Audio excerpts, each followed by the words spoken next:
faut pas attendre d'être extrêmement mal pour voir un spécialiste de la santé mentale, quoi. On est humain et on a tous une santé mentale dont il faut prendre soin. Et je pense que ça devrait être aussi important que d'avoir un médecin généraliste. J'ai un psychologue traitant ou un psychiatre traitant que je peux consulter de façon plus régulière dans un moment de ma vie où c'est un peu compliqué. Je sais pas, sur une séparation, un deuil, un burn-out. Et puis dans les moments où ça va bien, ça va mieux, j'en ai pas forcément besoin. Et même si j'en ai pas forcément besoin, mais que j'ai envie de consulter parce que je me dis j'ai envie de travailler sur certaines choses pour améliorer un peu plus mon quotidien, ma façon de vivre, pourquoi pas, quoi. Hello tout le monde, bienvenue dans un nouvel épisode de Papote et Popote. Aujourd'hui on se retrouve dans le 13e arrondissement. Et pas loin de la dernière vidéo que j'ai faite avec Clotilde. Et aujourd'hui je vais rejoindre Camille, que vous connaissez peut-être parce qu'elle est pas mal connue et elle a notamment écrit un livre que j'ai lu. Donc j'ai hâte de la rencontrer. On va aller manger chez Boria. Je ne connais pas ce resto, donc ça m'intrigue. Et si vous me rejoignez sur cette vidéo, moi c'est Caroline, Appétit Libre sur les réseaux, et je teste des restos en compagnie d'invités qui me parlent de leur rapport à l'alimentation. Alors si ce sujet vous intéresse, n'hésitez pas à vous abonner. Si jamais vous aussi vous souhaitez faire partie de mes invités, à me contacter en commentaire de cette vidéo ou sur Instagram. Ça sera avec grand plaisir et tout le monde est le bienvenu.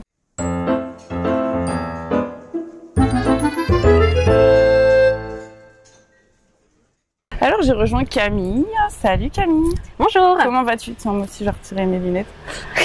Comment vas-tu? Eh ça va très bien. Écoute, j'ai hâte de manger. Ouais, moi aussi. Parce que là j'ai un peu faim. Ouais, carrément. Est-ce que du coup tu veux te présenter? Alors oui, du coup moi je suis Camille Ringot, je suis médecin psychiatre spécialisée dans les troubles des conduites alimentaires. Je travaille en périphérie de Paris. Ok, oui du coup je peux te dire chère consoeur. Je vais dire ça comme ça. Chère consoeur. Et on va manger, c'est parti.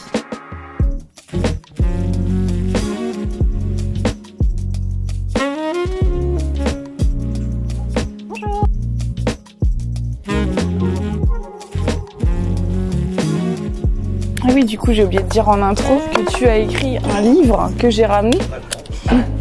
Comme ça, tu vas pouvoir me le dédicacer parce que j'ai eu Lorraine Malka qui est venue, je sais pas si tu vois qui c'est. C'est une journaliste qui a écrit Mangeuse, le livre Mangeuse, tu vois. Ouais. Elle est venue, j'avais rapporté le livre et tout, je voulais trop le faire dédicacer et en fait j'ai oublié. Du coup, j'ai pas eu ma petite dédicace. Donc le livre que je recommande, il est top. Et je vais te le dédicacer. Je sais pas depuis quand il est sorti. En mai 2023. Ouais, ça doit faire un an que je l'ai lu. Un an, 2 mois. J'ai dû le lire l'été dernier.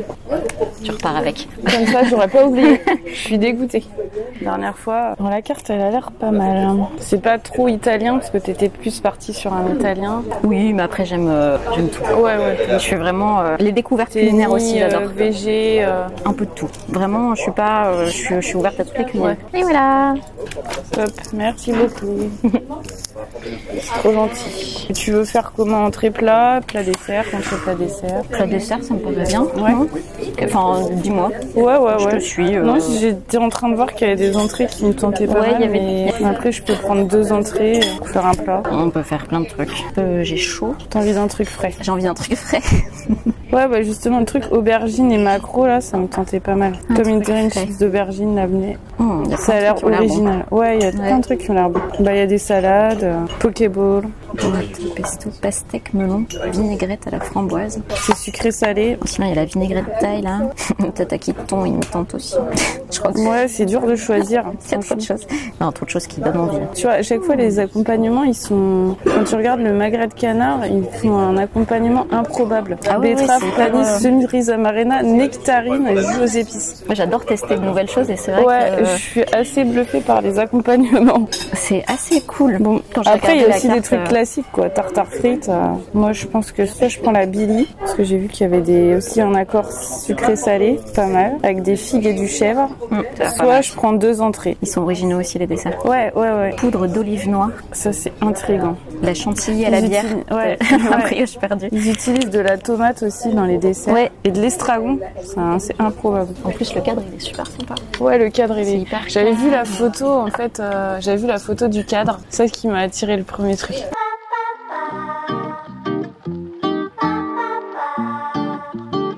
Bon bah c'est parti pour déguster tout ça. Ça a l'air Tu me super dis bon. si tu veux goûter un bout de maquereau ou quoi.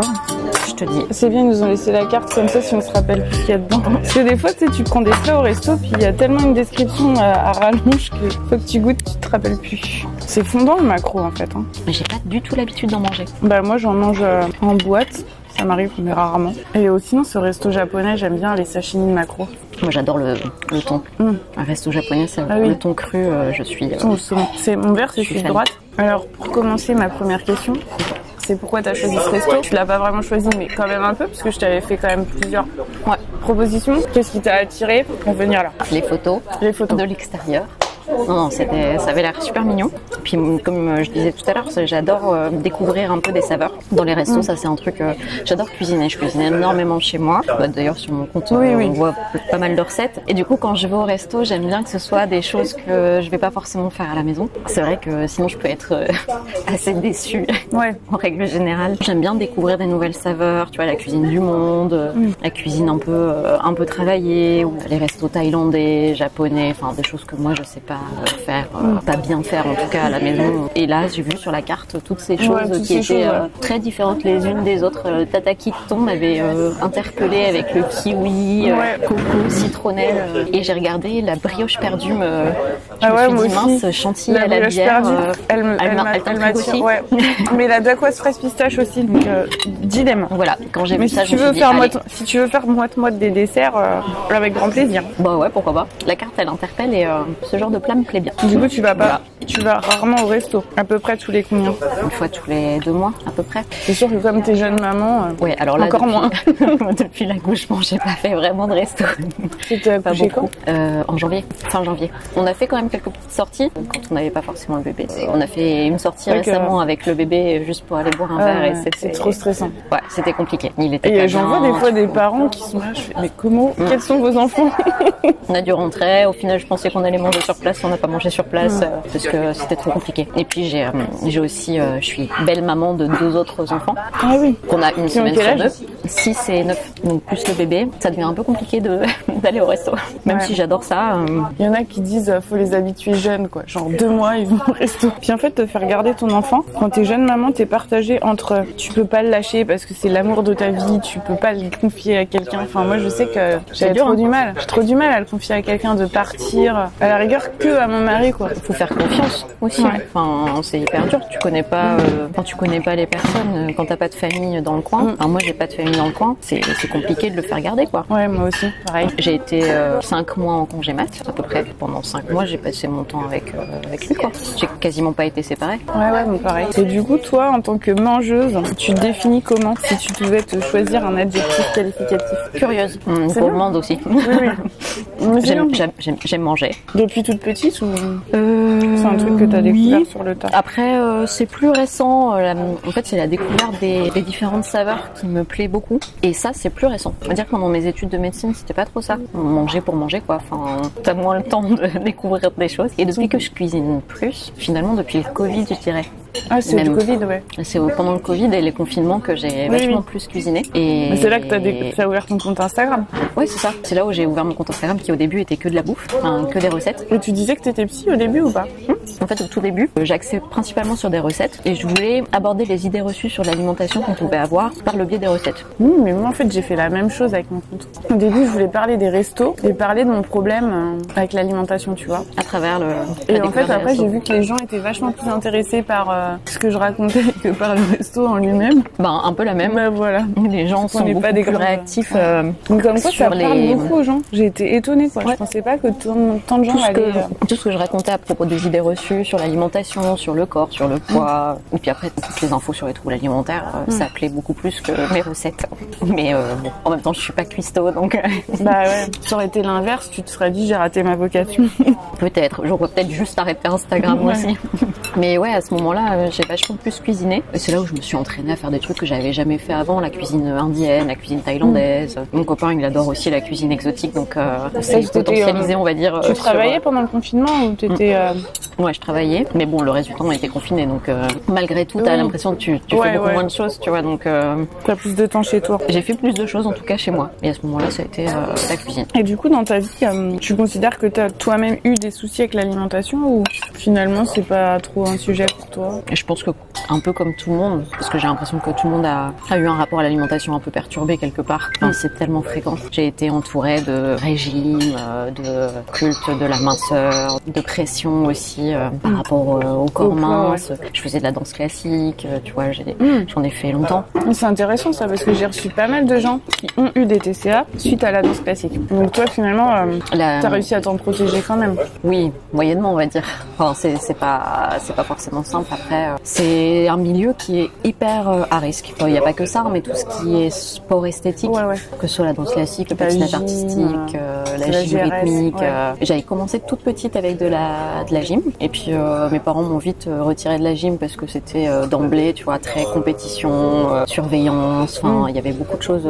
Enfin, c'est très strict, quoi, la gym. Ouais. Donc, je suis partie en danse classique, donc conservatoire de danse classique, mais sur Calais. Enfin, moi, je suis originaire de Calais, donc c'est un petit conservatoire, quoi, de petite ville. Et oui, il y avait quand même une certaine pression. Je pense que le fait de voir en permanence des corps minces, il y a une comparaison qui se met en place, il y a des miroirs partout. Enfin, tu te vois tout le temps, et puis c'est des remarques quand même.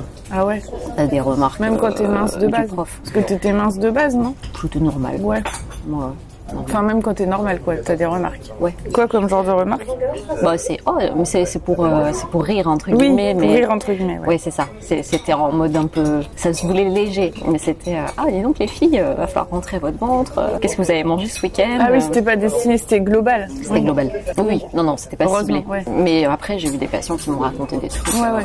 Oui, moi aussi. Terrible, hein. Et ciblé pour le coup. Oui. Non, moi, c'était vraiment des petites remarques sur, parce qu'on rentrait pas assez notre ventre, qu'on se tenait pas assez droite. C'est plus général, mais ça te remet quand même en question. Puis quand t'es jeune, enfin moi j'en ai fait, j'avais entre 10 ans et 16 ans. Tu te construis un petit peu avec ça, ouais. Avec ta pratique. Donc c'est vrai que c'est pas forcément simple. Et puis tu me diras, aujourd'hui la société elle est pas forcément beaucoup mieux, mais c'est une époque où il y avait aussi plein de régimes très à la mode. Très farfelu, ouais. Moi j'en voyais plein que mes parents en faisaient. Enfin tu vois, mais c'était quelque chose de presque normal. En tout cas autour de moi. Ça l'est toujours. C'est juste qu'on est sorti de cette bulle. Ouais, peut-être qu'on est sorti parce qu'on a un regard plus critique aujourd'hui. Parce que je me rends compte, quand tu sors de ta bulle, les gens ils font ce discours il est quand même là. Hein. Et en tout cas, quand j'étais dans cette bulle, c'est vrai qu'autour, j'entendais vraiment parler de plein de trucs et même on mettait en place. Ça m'est arrivé de faire des régimes aussi. Hein, donc que t'aies besoin de perdre du poids ou pas, c'est une espèce de tendance où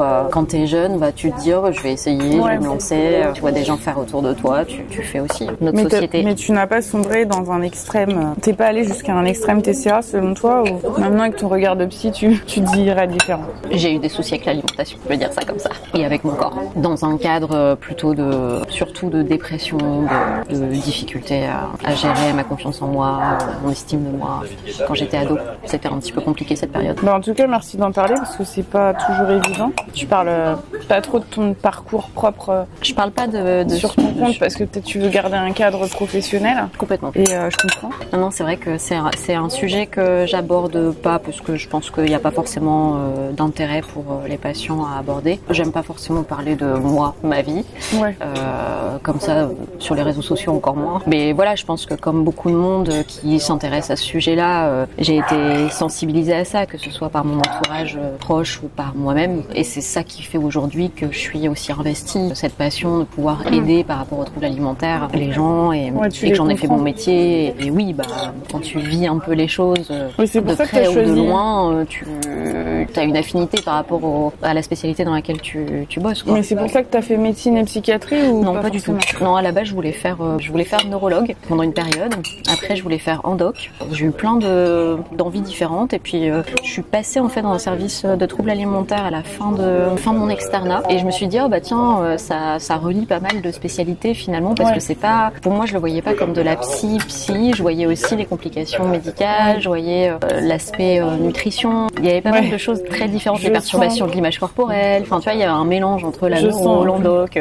Je sens le petit deuil de la fin de l'externat où tu te dis non, quand même faut que je choisisse une spécialité sais, avec tout ce que j'ai appris, je peux pas faire de la naphate. Je peux pas faire de la psy parce que... T'as du mal à lâcher, hein. Carrément, à lâcher, c'est un deuil. Tu dis bon... Tout ce que t'as appris. Je me suis dit, allez, je vais tenter ça. Ça me paraît intéressant, puis ça relie pas mal de choses. Et puis du coup, j'ai fait l'internat en psy.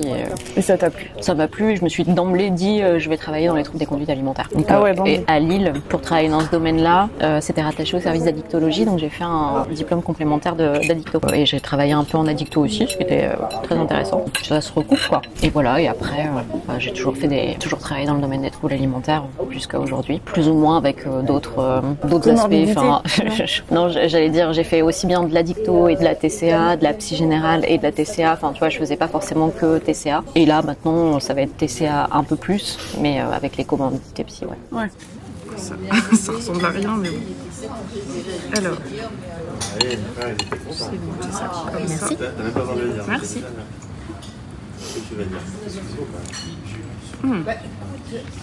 C'est assez...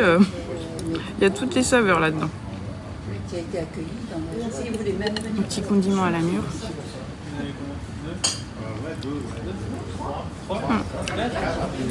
Et toi, c'est bon? Ouais, c'est super bon. C'est hyper frais. T'as vraiment beaucoup de saveurs différentes. J'aurais pas forcément pensé à faire ça, tu vois, chez moi. Tu veux goûter ou... Je peux te piquer un peu de sauce? Ouais, vas-y. Pour voir. C'est assez discret, mais on le sent un petit peu. On n'aurait pas idée de mettre ça. Non, c'est trop bon.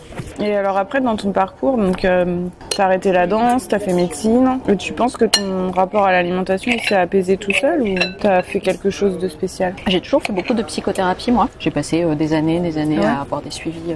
Quand t'étais enfant déjà? Non, plus tard. Mais encore aujourd'hui, hein, quand t'es psychiatre, je pense que c'est juste nécessaire. Et puis, c'est quelque chose je pense qu'il faut démocratiser plus que ce que c'est allé aujourd'hui. Bah, tout le monde devrait y aller, quoi. C'est hyper intéressant de travailler sur soi et je pense que ça te permet d'évoluer plus vite aussi. Je veux dire, il y a des choses que peut-être j'ai compris plus tôt que certaines personnes qui, en vieillissant, se rendent compte, prennent du recul sur certaines choses que peut-être moi j'ai pris du recul plus tôt grâce à la psychothérapie, tu vois. Je m'en cache pas, j'ai toujours eu des suivis avec différents psychos, enfin toujours. Mais c'est toi qui avais été à l'initiative ou c'est tes parents la première fois qui t'ont emmené? Au début, c'est mes parents, quand j'étais ado, et puis après, c'était moi. J'ai eu des périodes sans et des périodes avec, tu vois. Mais je trouve ça toujours bien parce que c'est un milieu neutre qui te permet de décharger parce qu'on vit tous des choses compliquées et d'autant plus là depuis mon internat de psy, tu vois, t'entends des choses terribles. Ah oui, ça doit être horrible, ouais. T'entends des choses terribles et du coup c'est important de pouvoir en parler, de pouvoir débriefer, pas forcément qu'avec tes collègues parce que même si j'en parle avec mes collègues et que j'ai toujours débriefé, c'est pas la même chose que de parler de ton vécu, de ce que de ce que peut-être ça t'a fait ressentir, d'avoir ce type de patients, de discours. T'as des patients aussi, enfin, on est confronté au suicide, voilà, il y a des choses qui sont compliquées et du coup c'est important de pouvoir en parler. Et donc toi, ça t'a aidé après à apaiser ton rapport à l'alimentation, tu penses? Ça, pas forcément mon rapport à l'alimentation, c'est plus global en fait. Mais du coup, en traitant le global, tout allait mieux.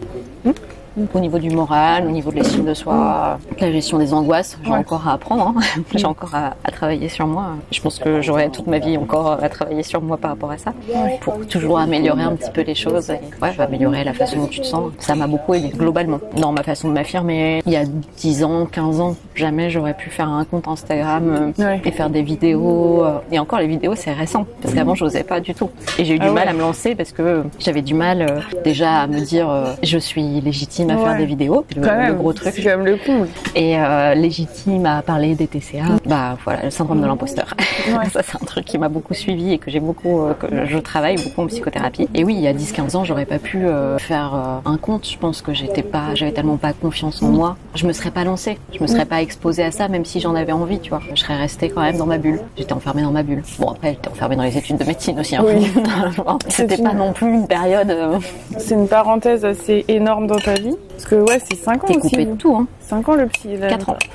4 ans. Ouais, donc ça fait après, j'ai fait un assistanat et plus le diplôme complémentaire. Oui, ça fait 12-13 ans. Donc voilà, tout le monde vit pas les études de médecine de la même façon, mais je pense qu'on est nombreux à avoir eu une parenthèse dans notre vie pour les études. Ouais, ça aide pas à être épanoui, hein, clairement. Même si pendant l'internat, tu gagnes un peu ta vie, on va dire. Mais c'est quand même une parenthèse. Enfin, tu bosses 70 heures par semaine. L'internat, c'était aussi un petit souffle, une respiration, parce que tu vois des gens, tu vois des collègues, t'as le temps de discuter, t'as le temps de ressortir un peu, de faire des choses en dehors du travail, et tu vois des patients. Alors que quand t'es dans les études, t'es face à tes bouquins, quoi. Moi, je me suis j'étais complètement isolée chez moi pendant toutes mes études de médecine. T'allais pas en J'allais cours? un petit peu... Alors, j'allais en cours, mais après, le reste du temps, je travaillais chez moi. Je travaillais même pas à la BU, tu vois. Moi non plus. J'ai jamais aimé travailler à la BU. T'es hyper isolée, en fait. Ouais. Puis je sais que j'étais plus du soir que du matin, donc je travaillais tard le soir. Enfin, t'as l'impression d'être en décalage. J'étais en décalage avec la vie, quoi. Enfin, j'avais l'impression. Donc ouais, c'est pas des périodes qui sont évidentes. D'où le fait que tu te sens pas forcément bien. D'ailleurs, en médecine, il y a beaucoup de personnes qui font des dépressions, qui développent des troubles alimentaires. Il y en a pas mal. Hein. Alors je sais pas si c'est les études de médecine qui les rendent comme ça ou s'il y avait déjà un terrain avant. Je sais pas, mais en tout cas la pression qu'on a aussi dans ces études-là, et je pense que ça aide pas. Et alors comment t'en es venue à écrire un livre sur Jeune régime minceur, la grande manipulation? Le titre qui fait peur. Je sais que tu l'as pas choisi. Parce que j'ai écouté ton podcast avec Anne Pioz. Ouais. D'ailleurs super podcast, hein. On peut aller l'écouter sur la pleine conscience du pouvoir. Ouais. Très intéressant. Ouais. Elle est adorable, Anne. C'était très chouette. Ouais, non, j'ai pas choisi le titre. Ça, c'était clairement la maison d'édition. Un titre un peu basé sur la peur. L'idée, c'était de faire un peu le buzz, d'interpeller les gens. Mais du coup, c'est ça qui marche. Mais c'est ce qu'ils disent. Après, moi, il n'a pas forcément fonctionné plus que ça, mon livre. C'est pas un best-seller non plus. Non, mais il y a eu plein de problèmes. En gros, déjà, le titre, on a mis 3 mois à se mettre d'accord. Parce que moi, je voulais pas du tout à la base les propositions qu'ils me faisaient. J'ai la rousse. Puis, parce que j'en avais eu aussi tellement marre que j'ai fini par me dire, bon, bah, ok, ça va interpeller. Très bien, on fait ça. Ils t'ont proposé quoi d'autre? Je m'en souviens même plus. Mais c'était dans le même style. Avec les termes jeûne, régime. Au début, ils avaient appelé ça trouble des conduites alimentaires. Non, trouble du comportement alimentaire, comprendre. Alors que je parle... Bah, tu parles pas trop de ça. Bah non. Non, donc j'avais dit, bah non, c'est bizarre. Ils n'ont pas lu le livre. Ce qui est assez dingue, c'est que t'as des gens qui proposent des titres qui ne lisent pas le livre. Ah bon? Ouais. Ils regardent le thème global, la 4e de couverture. C'est tout? Et après, c'est confronté à ceux qui l'ont lu. D'accord. Tu vois, mais t'as des équipes différentes. Ah ouais, bizarre. Bon, moi, j'ai découvert, c'est un monde que je connais pas du tout. Donc, et donc voilà, ils m'ont proposé des titres, j'étais pas d'accord. À la fin, j'ai accepté. Je me suis dit, bon, il va falloir que j'assume ce titre. Le côté manipulation, j'aimais pas trop. Mais bon, qu'est-ce qui m'a fait arriver à l'écriture de ce livre? C'était au moment du confinement, là où t'as beaucoup de temps pour réfléchir et faire plein de trucs. En fait, c'est à ce moment-là où je me suis dit, j'aimerais bien parler des idées reçues qu'on a sur le sport, l'alimentation, etc. Parce que justement, il y avait à ce moment-là plein de propos différents. On avait du mal à s'y retrouver sur le fait que on était enfermés chez nous, donc il fallait faire du sport. Comme on était enfermés chez nous, qu'on bougeait moins, il fallait pas manger de féculents. Enfin, on entendait plein de gens donner leur avis sur la nutrition, sur le sport, sur le corps. Faites attention, vous allez prendre du poids parce que vous allez être enfermé chez vous. Enfin, qui induisait plein de préoccupations en fait. Ouais. Et moi à l'époque, je travaillais dans un service d'hospice temps complet pour les troubles alimentaires. Ouais. Et les patients, ça les faisait vriller. Bah ouais, normal d'entendre des trucs pareils. Et après le premier confinement, on a en fait reçu plein de patients avec le même profil il y a eu le confinement, on s'est retrouvés isolés de nos amis, des jeunes, et qui se sont mis à faire des challenges sportifs, à suivre des vidéos sur YouTube et à faire énormément de sport, tout en mangeant moins par rapport à ce qu'ils entendaient aussi autour d'eux sur le fait que sinon ils allaient prendre du poids, etc. Et forcément des personnes qui avaient un terrain vulnérable mais qui ont décompensé des troubles alimentaires à ce moment-là. Et on s'est retrouvés avec des patients qui sont arrivés dans des états vraiment catastrophiques pour le coup, puisque comme on était confinés, personne n'allait consulter. Donc les gens ils sont restés enfermés chez eux à se dégrader sans que personne s'aperçoive forcément qu'il se passait quelque chose à part la famille. Mais dans les troubles alimentaires t'as aussi un déni dans la famille. Voilà, c'est comme ça, ça arrive que la famille ne voit pas qu'il y a un problème et qu'il y a quelque chose qui est en train de se mettre en place. Et du coup on s'est retrouvés avec des patients extrêmement dénutris, déjà extrêmement malades à la sortie du confinement. Et du coup je me suis dit, on a plein d'informations qui sont pas vraies ou qui sont contradictoires ou qui sont pas claires. J'aimerais bien éclaircir les choses sur les sujets qui pourraient mener à des troubles alimentaires, qui sur des personnes vulnérables pourraient avoir un impact de déclencher un trouble des conduites alimentaires. Et du coup c'est de là que j'ai voulu commencer mon compte Instagram en me disant je vais parler des idées reçues à travers des recettes parce que j'aime bien cuisiner machin et que je cuisinais plus et dans l'idée d'écrire un livre en fait d'emblée, de voir comment ça se passait sur Instagram, est-ce que ça plaisait aux gens ou pas, parce que vraiment au début ce que je voulais faire comme livre, je voulais appeler ça idées recettes, idées reçues, et l'idée c'était de partir sur un livre de recettes avec une déconstruction de plein d'idées reçues au fur et à mesure, puis éventuellement des chapitres après entre deux sur les troubles alimentaires, des choses comme ça. Donc ça c'était mon idée de base. Donc j'ai construit mon compte Instagram tout en écrivant un peu des petites choses pour un futur livre. Puis après au fur et à mesure je me suis mis en contact avec des maisons d'édition, etc., qui m'ont un peu orientée dans la façon d'écrire et qui m'ont dit aussi clairement que c'était trop compliqué de faire un livre recettes et vulgarisation médicale, que en plus tu savais pas trop dans quelle collection tu pouvais les mettre. Soit tu le mets dans les recettes mais personne sait que tu as fait de la vulgarisation dedans, soit tu le mets dans la vulgarisation médicale mais du coup pourquoi il y a des recettes, enfin bref, ça rentrait pas dans les cases. Donc on m'a dit la vulgarisation médicale ce serait mieux. Oui, parce que t'as pour le coup moins de légitimité à faire un livre uniquement de recettes. J'avais pas du tout de légitimité. Une psychiatre fait des recettes. C'est ça. Non, ça n'avait pas trop de sens. À la rigueur, je trouvais le concept rigolo, tu vois, mais... Oui, à la rigueur, un truc perché, mais des recettes pour guérir la dépression, des trucs comme ça, mais un truc totalement fake. C'est pas le genre de truc que je fais. Non, à la limite, il aurait fallu que je fasse un livre en binôme avec un cuistot. Ouais, c'est ça. Ça aurait pu être cool. J'ai construit le livre par rapport à la ligne éditoriale, ce qu'on conseillait de faire au niveau de la maison d'édition. Je voulais vraiment que ce soit hyper clair et sourcé. Ça, c'était vraiment le truc qui me paraissait indispensable, parce que l'idée, c'est de dire, les informations qu'on a autour de nous, elles sont pas toutes vraies, elles sont pas forcément vérifiées. Des fois, ça nous mène à des choses... Puis des fois, il y a un fond vrai, je trouve. C'est ça qui est perturbant, c'est que t'as un fond de vrai, mais si tu prends pas du recul sur ce qu'ils te disent, ça peut te faire un peu... ça peut te faire vriller, comme les patients qui ont été ça. Notamment, par exemple, je suis tombée sur des trucs sur YouTube, des reportages sur l'épidémie d'obésité. Bon, déjà, le truc, il est basé sur la peur. Tout le truc est là pour te donner un sentiment alarmant, que attention, va tout s'y passer. Et alors, bon, dans le truc, c'est que ce qui est bien, c'est qu'ils remettaient pas trop la faute sur les gens, mais sur les industriels. Mais pendant tout le truc, ils clashent sur les industriels, et sur les boissons sucrées, les boissons sucrées.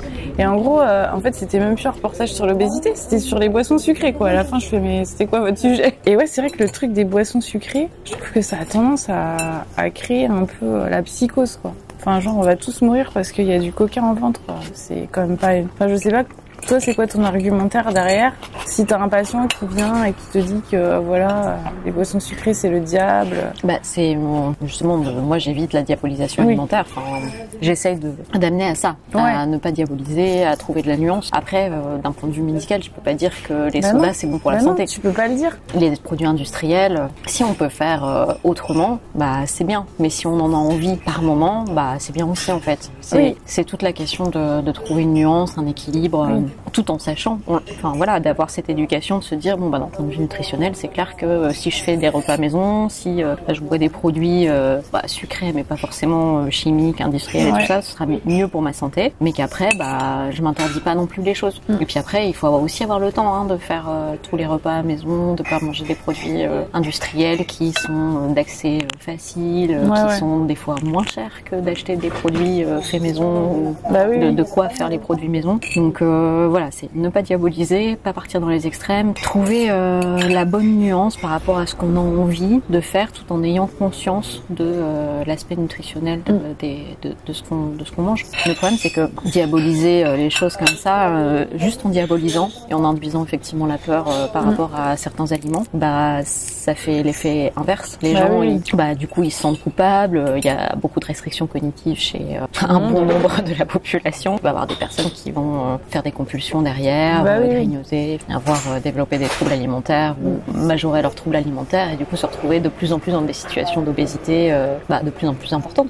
Il parle de l'épidémie d'obésité qui corrèle un peu à l'épidémie de produits industriels et tout, mais ce qui s'est passé en même temps que cette épidémie, c'est quand même cette épidémie de restrictions cognitives. Je veux dire, avant il n'y avait pas tellement ça. Il y avait beaucoup moins en tout cas. Je pense qu'aux États-Unis il y a beaucoup de restrictions cognitives. C'est sûr, il y a beaucoup d'obèses, mais est-ce qu'on sait la proportion de gens qui sont en restriction restriction cognitive là-bas. On n'avait pas les mêmes, les mêmes préoccupations avant, je pense. Pas les mêmes injonctions au niveau de la société et tout ça. Mais après, je pense, moi je suis pas spécialiste de la situation d'obésité dans le monde, mais c'est vrai que les produits industriels n'aident pas. Il y en aurait moins, ce serait moins accessible ou moins transformé, peut-être que ce serait déjà un petit peu mieux. Mais c'est sûr que c'est pas le responsable. Les produits industriels, au final, je veux dire, quand t'es intuitif et que t'as pas de problème de restriction cognitive, ils vont pas te faire prendre de poids normalement. Parce que t'en manges de façon raisonnée. T'en manges pas outre mesure. Tu le nuances soi-même, tu le régules, quoi. Ouais, c'est ça. Le problème, c'est qu'il y a pas beaucoup de gens qui sont 100% intuitifs, donc forcément. On sait plus trop l'être. Les enfants, ils savent l'être. Jeunes, ça change vite. Ouais, ça change vite. Après, les enfants, ils sont pas non plus... ils ont besoin quand même que tu les incites à manger des trucs, tu vois. Leur mettre un cadre nutritionnel, parce que sinon, ils mangent n'importe comment. Ouais, puis ils savent pas cuisiner, donc ça finirait vite en gâteau, chocolat et... Mais je pense qu'au bout d'un moment, ils en auraient marre de manger des gâteaux. Ouais, je pense qu'on les sous-estime. On dit tout le temps, ils mangent n'importe comment, mais... Ouais, je pense qu'ils mangeraient pas, ils pourraient pas manger que du gâteau. Non. Ils pourraient pas manger que des bonbons non plus. Ils auraient envie d'autre chose au bout d'un moment. Comme nous, d'ailleurs. Si on mange que du gâteau, à un moment donné, oui. C'est que le problème, c'est qu'il y a beaucoup de gens qui aussi se forcent à manger des fruits et des légumes alors que parfois ils en ont pas forcément envie. Du coup, après, c'est moins attrayant, tu vois, je pense. C'est le problème de se dire je vais manger un fruit parce que ce sera meilleur pour ma santé, alors que j'ai envie de manger une glace. Et du coup, soit derrière je mange mon fruit puis après j'ai tellement envie de ma glace que je vais manger ma glace, ou soit je vais me frustrer et puis ça va avoir des conséquences au final. Oui. Aussi bien sur l'attrait pour les fruits et légumes que ce soit sur les grignotages que je vais avoir parce que j'ai pas été satisfaite, rassasiée finalement sur le plan de mes envies. C'est vrai que pour les enfants, t'as quand même besoin de leur renseigner un petit peu, tu vois, des bases. C'est l'éducation, ouais. Mais le truc en même temps, je me dis, pour les enfants, tu vois, qui me passent ça chez eux, peut-être le faire à l'école. Mais en même temps, je me dis, ça dépend qui il faut intervenir, quoi. Parce que s'il faut intervenir la diététicienne des années 70, on est mal barré. Il faudrait avoir des programmes d'éducation nutritionnelle, mais qui soient suffisamment nuancés pour pas induire derrière la restriction cognitive ou des complexes ou un contrôle alimentaire trop important, des choses comme ça. Mais c'est utile et en même temps compliqué. L'idée serait de cibler les parents pour leur apprendre à transmettre quelque chose d'adapté à leur enfant. Mais bon, c'est pas simple non plus. Toi, si t'avais des choses que tu voulais, un message à faire passer Oui, il y a toujours un message que je veux faire passer quand justement on me pose la question ou sur les réseaux sociaux. C'est vraiment la question de déstigmatiser les soins en santé mentale. On peut avoir des suivis que n'importe qui aurait besoin d'un suivi en fait. C'est vraiment ça l'idée. On est humain et on a tous une santé mentale dont il faut prendre soin et on vit tous des difficultés. Ça fait partie de la vie quoi. Et je pense que ça devrait être aussi important que d'avoir un médecin généraliste. De se dire que j'ai un psycho ou un psychiatre qui me voit plus ou moins régulièrement. De la même manière, t'as un dentiste. C'est ça. Tu vois, quand t'es malade, tu vas voir le médecin généraliste plus régulièrement. Quand t'es pas malade, tu le vois une fois par an. Là, ce serait le même principe. Tu vois, ce serait bien d'avoir ce genre de choses, de se dire, j'ai un psychologue traitant ou un psychiatre traitant que je peux consulter de façon plus régulière dans un moment de ma vie où c'est un peu compliqué. Je sais pas, sur une séparation, un deuil, un burn-out. Enfin, je veux dire, il y a tellement de choses aujourd'hui. Et que dans ces cas-là, je puisse voir régulièrement ce psychiatre. Et puis dans les moments où ça va bien, ça va mieux, j'en ai pas forcément besoin. Et même si j'en ai pas forcément besoin, mais que j'ai envie de consulter parce que je me dis j'ai envie de travailler sur certaines choses pour améliorer un peu plus mon quotidien, ma façon de vivre, pourquoi pas quoi. Il faut pas attendre d'être extrêmement mal pour voir un spécialiste de la santé mentale quoi. C'est vrai qu'il y a un lourd passé que c'est très très mal vu et c'est comme une faiblesse tu vois. C'est vu comme un... Mais moi-même j'avais cette vision, pas comme une faiblesse, mais de se dire je vais pas aller consulter un psychologue parce que je me sens pas folle, tu vois, je me sens pas au point de devoir consulter un psychologue, comme s'il fallait attendre d'arriver à un certain stade pour pouvoir consulter. Alors qu'en fait non, plus tu consultes tôt ou quand t'as peu de symptômes, et mieux c'est, puisque du coup ça t'évite de décompenser dans des trucs plus graves. Quand on me pose la question de est-ce que t'as des suivis, t'as déjà eu des suivis, tout ça, j'ai mis beaucoup de temps avant de me dire je peux dire que oui, et c'est pas un problème, même si je suis psychiatre. Potentiellement, je le stigmatisais aussi. Et c'est là où je pense que c'est important, en tout cas quand moi ça m'arrive aux patients de leur dire. Alors, je leur parle pas de moi directement, mais je leur dis, vous voyez, quand ils veulent pas aller mettre en place une psychothérapie, je leur dis, mais vous savez, tout le monde aurait besoin d'une psychothérapie. Moi-même, j'ai une psychothérapie parce que c'est indispensable par rapport à mon métier. Ça les fait un petit peu relativiser aussi. Ça aide de montrer que, en fait, juste, on est des êtres humains et que quel que soit notre métier, notre position, on a besoin d'aide. On a tous des événements difficiles à vivre dans notre vie. La santé mentale, c'est encore un sujet, même si on en parle de plus en plus, on libère vachement la parole sur ça, c'est de moins en moins stigmatisé, mais ça l'est encore. On est encore loin de quelque chose de très ouvert. Et... Ouais.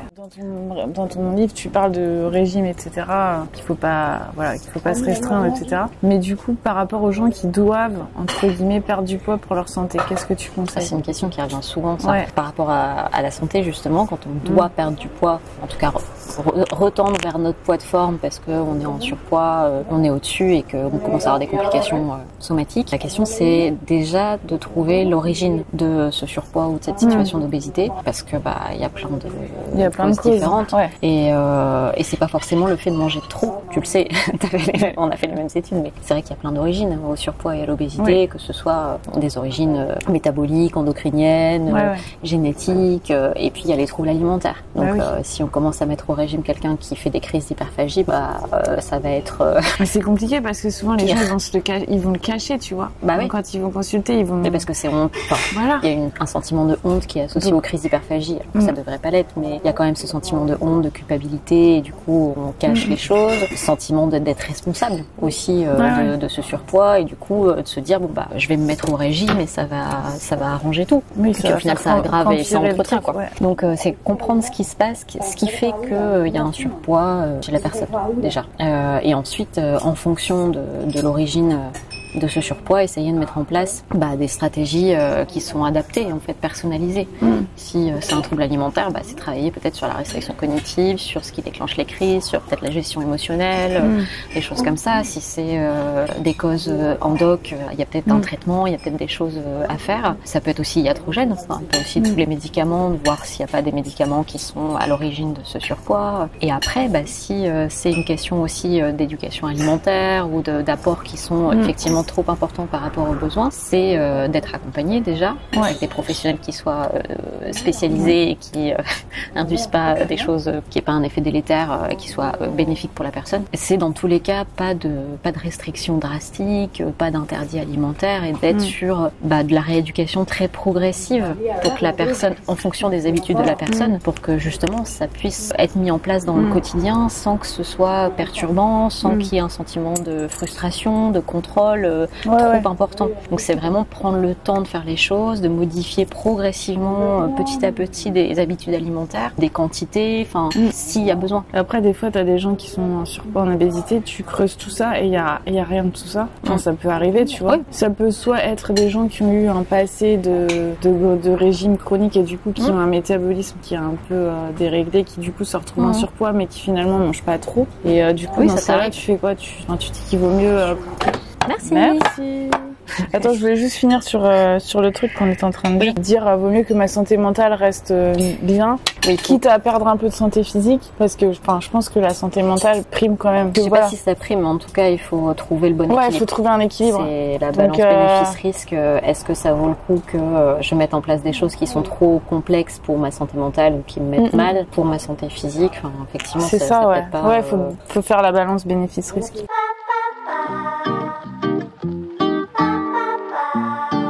Bouchée parfaite avec la chantilly à la bière. Attention. Est-ce que tu sens la bière? J'ai pris plus de brioche que de chantilly, donc je peux pas trop te dire. Mais c'est très bon. Il y a de la cacahuète aussi.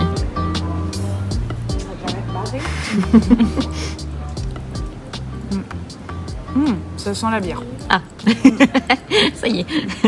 On a le goût de la bière. En fait, tu m'aurais pas dit... Je sais pas si j'aurais cru... Enfin, je sais pas si je t'aurais dit c'est de la bière. Juste la chantilly. T'as vu, c'est un peu léger, hein. Tu le sens pas? Je sens qu'il y a un truc. Ouais, il y a un truc. Mais effectivement, j'aurais pas lu bière. que j'aurais pas dit que c'était de la bière. Bah c'est ça. Moi j'ai pareil avec la fève tonka, j'ai un problème avec la fève tonka, j'arrive pas à la sentir. Je trouve ça fort. Je la sens pas moi. Enfin, je la sens mais vraiment quand elle est vraiment forte. C'est bon? Non, c'est pas bon. Franchement les desserts ici c'est quelque chose. Tu peux venir ici que pour les desserts. La pistache elle est... le biscuit aussi. C'est de la vraie pistache. C'est dingue là les tomates cerises.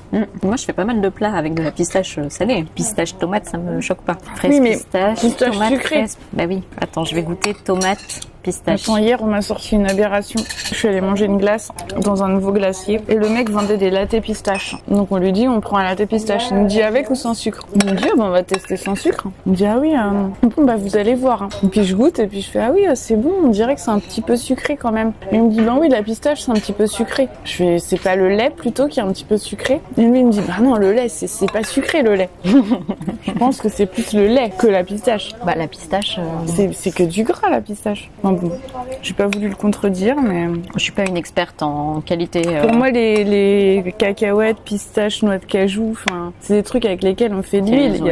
Il y a pas de sucre pour moi. Dans l'esprit français la pistache c'est associé au dessert sucré alors qu'en fait on peut en faire du salé. Non, moi je l'associe plus directement à l'apéro. Bah oui. Pistache grillée. Oui c'est vrai. Maintenant que j'ai goûté de la vraie pistache, j'ai du mal à manger des desserts à la pistache industrielle. Je trouve que c'est pas du tout le même goût. C'est pas de la pistache en fait. Un jour faudra qu'on m'explique quel est le mec qui a pondu l'arôme pistache parce que il était malade. Les glaces que j'adore, il y a de la pistache, c'est les glaces de chez Bachir, libanais. Ah oui j'adore. Les glaces libanaises là avec mettre plein de pistaches dessus, c'est trop bon. Et puis c'est à la fleur d'oranger. Ouais j'adore aussi la fleur d'oranger. C'est vraiment des saveurs je trouve qui font un peu un peu voyager. Ouais Moyen-Orient. Et ben toi ça me tombe bien pour que tu me dises ton plat et ton dessert préféré si t'en as un ou si c'est trop dur à choisir. Ça c'est dur. J'adore le flan en dessert, flan à la vanille. Et en plat c'est plus dur. J'aurais peut-être les pâtes à la truffe, des choses comme ça. Italien. C'est ta cuisine préférée? J'adore aussi les cuisines asiatiques. Italien et asiatique c'est mais de tout type quoi. C'est vraiment. Faudrait un jour que je fasse un papote et popote dans un autre pays parce que d'interroger que des gens qui vivent en France, à chaque fois c'est cuisine italienne, cuisine asiatique. Ouais. C'est toujours les mêmes trucs. Je pense qu'on est un peu biaisé par sortir de ce qu'on a l'habitude de manger. Après, je cuisine pas beaucoup de français, de plats typiques. Non. Qu'est-ce que t'aimes bien cuisiner alors? C'est quoi ton plat? Tout ce qui est pâte au pesto, parce que je trouve ça hyper bon, hyper frais, facile à faire. Beaucoup de plats de pâtes, beaucoup de curry aussi thaïlandais. Je fais des dalles, la cuisine indienne, la cuisine du coup thaïlandaise, italienne. Après, je fais aussi des burgers maison, des pizzas. Enfin, je fais de tout. Hein. Je fais aussi mexicain, ce qu'on fait le dimanche en famille, c'est faritas. Les enfants ils adorent. Tu veux qu'on... Allez. En fait ça se sent pas mal quand même je trouve la bière. Bah ça donne une amertume en fait, ça fait pas classique. Mais ouais du coup nous on fait faritas le dimanche, les enfants ils adorent, on fait des petits, on se sert pour créer. Ouais, on met ce qu'on veut dedans.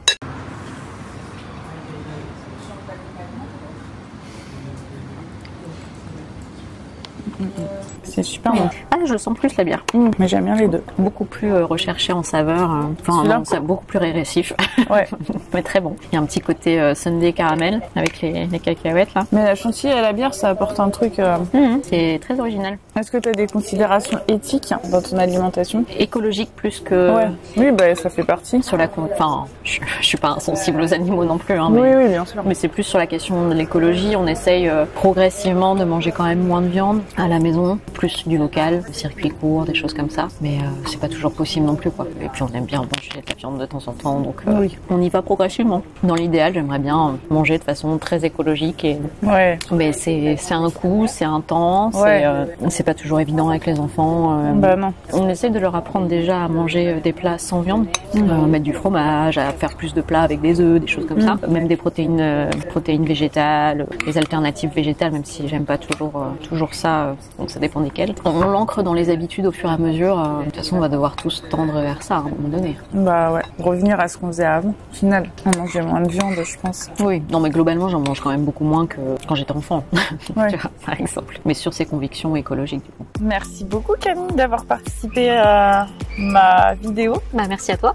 de m'avoir invité. Bah ouais. C'était un très bon resto, c'était un très bon moment. Ouais, très très sympa comme resto. Terrasse au calme et très très bon. Des petits desserts Ouais, les desserts, ouais. Au top. À pas louper les desserts. Non, on vous conseille d'y aller. Ouais. Vraiment. Du coup, est-ce qu'on peut te retrouver sur mon compte Instagram, doc.tca, principalement là. Dans ton livre, dans mon livre aussi, éventuellement. Qui est toujours disponible en commande aux éditions Larousse. C'est Jeune régime minceur, la grande manipulation. Livre que je n'ai pas choisi, mais...